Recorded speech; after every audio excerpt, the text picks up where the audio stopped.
السلام علیکم۔ قرآن کے خلاف بہت سے مورچے بنے، کچھ اپنوں نے بنائے، بہت سے غیروں نے۔ آج کا مورچہ 12 خلیفوں کے نام۔ دوستو، صحیح البخاری، صحیح مسلم میں اور کتب احادیث میں یہ ہمیں روایت ملتی ہے کہ نبی علیہ السلام سے یہ منسوب روایت ہے کہ نبی کے بعد 12 خلیفے ہوں گے۔ جو سنی حضرات ہیں وہ خلفائے راشدین اور اصحاب کو اور لوگوں کو ان 12 کی لسٹ میں لاتے ہیں۔ جو شیعہ حضرات ہیں وہ حضرت علی سے شروع ہوتے ہیں اور امام مہدی تک اس کو لے کے جاتے ہیں۔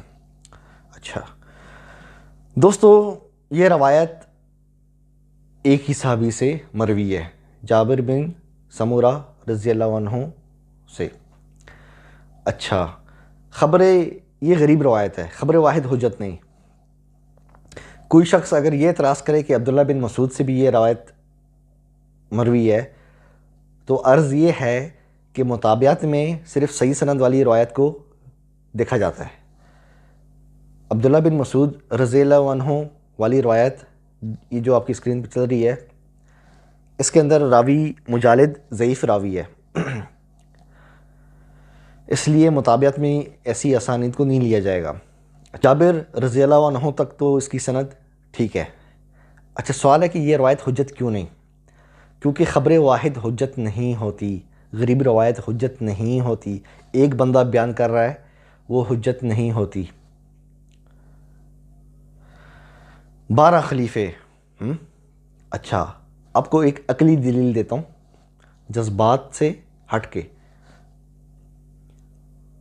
سنی شیعہ اس روایت کو اپنے عقیدے کے مطابق استعمال کرتے ہیں، لیکن یہ روایت حجت ہی نہیں ہے کیونکہ ایک ہی صحابی بیان کر رہا ہے اور خبر واحد قرآن کے مطابق حجت نہیں ہے۔ دنیاوی معاملات میں اللہ نے 2 گواہ مقرر کرنے کا کہا ہے، جیسا کہ آپ اس آیت میں دیکھ رہے ہیں۔ دنیاوی معاملات میں 2 گواہ، تو نبی کی طرف اگر آپ چیز منسوب کر رہے ہو تو پھر تو زیادہ گواہوں کی ضرورت ہے، یا تو ایک ہی گواہ ہے جو کہہ رہا ہے میں نے نبی سے سنا ہے۔ یہ تو قرآن کے حساب سے روایت تو ایسی اڑ گئی ہے نا۔ اچھا دوستو، صحیح بخاری کے اندر ہمیں یہ روایت ملتی ہے۔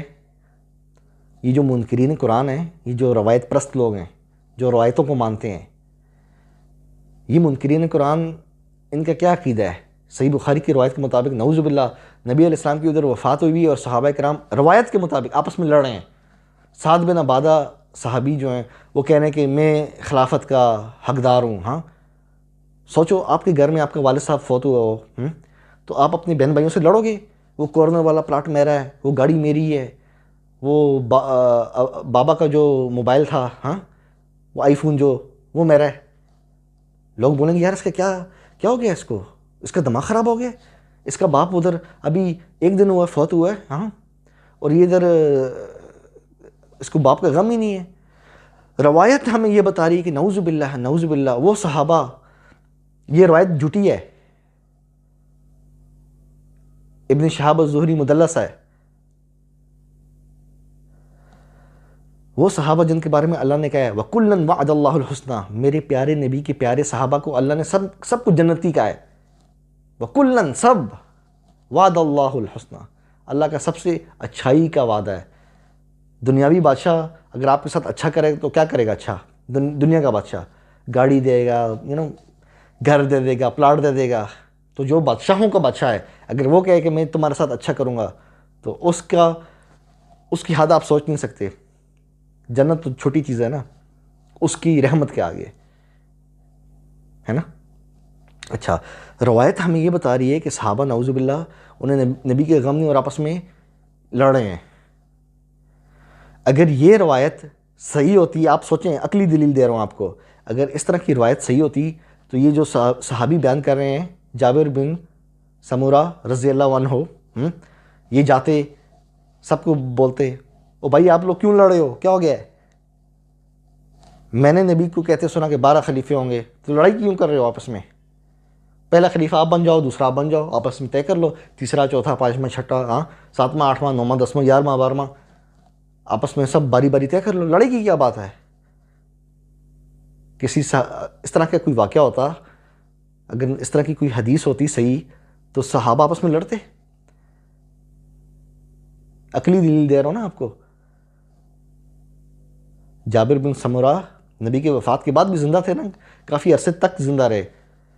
وہ یہ حدیث سنا کے سب کی لڑائیاں بند کرا دیتے کہ بھائی 12 خلیفے ہوں گے، آپس میں بس طے کر لو پہلا دوسرا تیسرا کون سا ہے. لیکن یہ ہمیں روایت تو کچھ اور بتا رہی ہے، صحابہ لڑے ہیں، اور یہ روایت جو صحابی بیان کر رہے ہیں وہ بھی موقع سے غائب ہیں. مراسیل صحابہ حجت نہیں ہیں. ام المؤمنین سیدہ عائشہ رضی اللہ عنہا، میری آپ کی روحانی والدہ، وہ انہوں نے کئی صحابہ کی احادیث کے اندر غلطیاں نکالیں. بعض صحابی نبی سے منسوب کوئی روایت بیان کرتے تھے نا، تو حضرت عائشہ نے کہا نہیں آپ نے غلط سنا ہے. تو اس سے معلوم ہوا صحابہ کرام بھی روایات کے اندر غلطیاں کرتے تھے. یہ تو تھی 12 خلیفوں والی کہانی. قرآن کے مطابق تو یہ 12 خلیفوں والی روایت اڑ گئی. کیوں؟ کیونکہ دنیاوی معاملات میں اگر 2 آپ کو گواہوں کی ضرورت ہونی چاہیے، تو نبی کی طرف اگر آپ نسبت کر رہے ہو پھر تو اور احتیاط کی ضرورت ہے. پھر تو 4 صحابی ہونے چاہیے کم از کم ایک روایت بیان کرنے کے لیے. عقلی دلیل دے رہا ہوں آپ کو. دوستو، شیعہ سنی دونوں فرقوں کو میری گزارش ہے، پلیز روایت توڑ گئی ہے نا، آپس میں لڑنا، ایک دوسرے کے خلاف ویڈیوز بنانا، ایک دوسرے کی تکفیر کرنا، یہ مناسب بات نہیں ہے. قرآن تو آپ لوگوں نے چھوڑ رکھا ہے، اور یہی وجہ ہے کہ آپ کی چھوڑنے کی وجہ سے قیامت کے دن نبی علیہ السلام شکایت کریں گے کہ میری قوم یعنی میری امت نے قرآن چھوڑ رکھا تھا. روایات جو ہے نا، نبی کی حدیث صحابی تک ہے، صحابی سے آگے تابعی، تبع تابعی، راوی، محدث، یہ 3-4 لوگوں کے الفاظ نبی کے الفاظ میں مکس ہو جاتے ہیں، پھر وہ نبی کی حدیث نہیں رہتی. اس لیے وہ حجت نہیں ہے، نبی سے منسوب حدیث. اور خود نبی علیہ السلام بھی قرآن کو ہی فالو کرتے تھے. یہ آیت آپ کی اسکرین پہ چل رہی ہے. اور دوسرا یہ بخاری اور مسلم، ان کے 90% راوی ضعیف، کذاب، مدلس اور مستور ہیں. ایسے راوی ہیں کہ معاصرین ہم زمانہ میں سے انہیں کوئی جانتا بھی نہیں ہے. وہ بعد والے لوگ امام نسائی، امام دارقطنی ان کو سکہ کہہ رہے ہیں کہ فلانا راوی، فلانا تابعی جو ہے نا وہ سکہ ہے، سچا ہے، حالانکہ اس زمانے کے لوگ تو اس بیچارے کو جانتے بھی نہیں ہیں. یہ حال ہے ایسے راوی ہیں. امام بخاری کا استاد اسماعیل بن ابی اویس، اس کی 200 روایات صحیح بخاری میں روایات گڑتا تھا وہ. یہ تو ایک راوی کا میں نے نام لیا ہے، بڑے پڑے ہوئے ہیں. دوسری طرف قرآن ہے بالکل پاک صاف. آپ لوگوں نے قرآن چھوڑا، ان چکروں میں پڑ گئے، کوئی سنی بن گیا، کوئی شیعہ بن گیا، اور دونوں گمراہ ہو گئے. دوستو، اب بھی وقت ہے اللہ کی کتاب کی طرف رجوع کرو، واپس لوٹو، انشاءاللہ سیدھے راستے پہ آ جاؤ گے.